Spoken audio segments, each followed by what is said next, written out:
Here's an update about that driver that I talked about over the weekend that had a long breakdown but a short paycheck. Hello and welcome to Trucking Answers. I'm Mark, your in-a-loaner host. And I want to talk to you about a driver who was broke down for a significant period of time as a company driver, but they're only offering a couple of $100. So what I do with all drivers is say, look, what do they offer you in writing?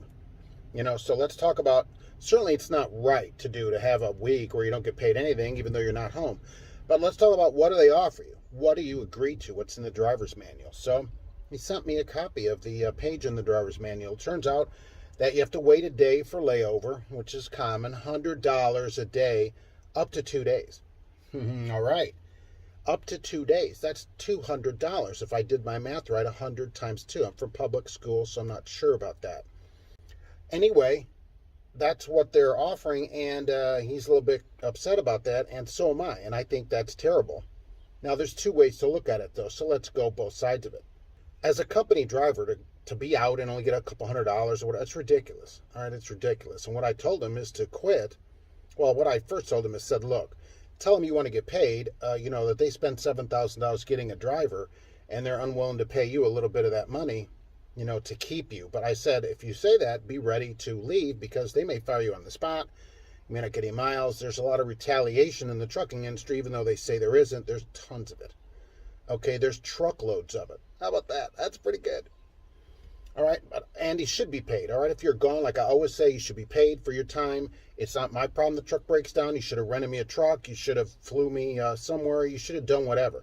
I'm an employee. You pay me until I get to go back home, which means I'm released from where I started, which is wherever my car's parked. Until you get me back there, I'm at work, I expect to be paid. And so I said I wouldn't tolerate it. You should ask these questions when you go somewhere, was what I encourage everyone to do. What's your layover policy? What's your breakdown policy? What's all these different policies? The other side of it is from the company. Now, this is a company that goes out and says, oh, we need drivers. We really need drivers. Okay. And then this is how you treat drivers. Number one, this driver is not going to like you. If he leaves, he's going to tell everybody about this. And you're never going to get people this way. That's not how you keep people. This kind of small thing is what makes people leave. And really, honestly, it isn't a small thing. When you go, half a month basically without a paycheck is no small deal while you're at work. Can't see your family, not making any money. What is the point? Literally. You could literally sit at home and make nothing. So there's no point to that. This is not how you keep drivers. But that's the update. That's what they said they'll pay. And that's what I find a lot of times, by the way. I find many times that companies do pay what they say. Sometimes it's horrible. It's crap, garbage pay like this, which you shouldn't tolerate. You shouldn't work at a place like that. But that is what they offer. And, so when it comes down to it, they pay what they say. Now put the squeeze on them. Get your money if they'll give it to you. If not, bail. Because look, the next time you accept it, the next time isn't going to be any better. Break down again, it's going to be the same thing, right?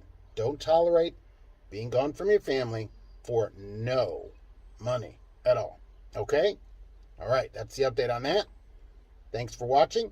We'll see you on the next Trucking Answers.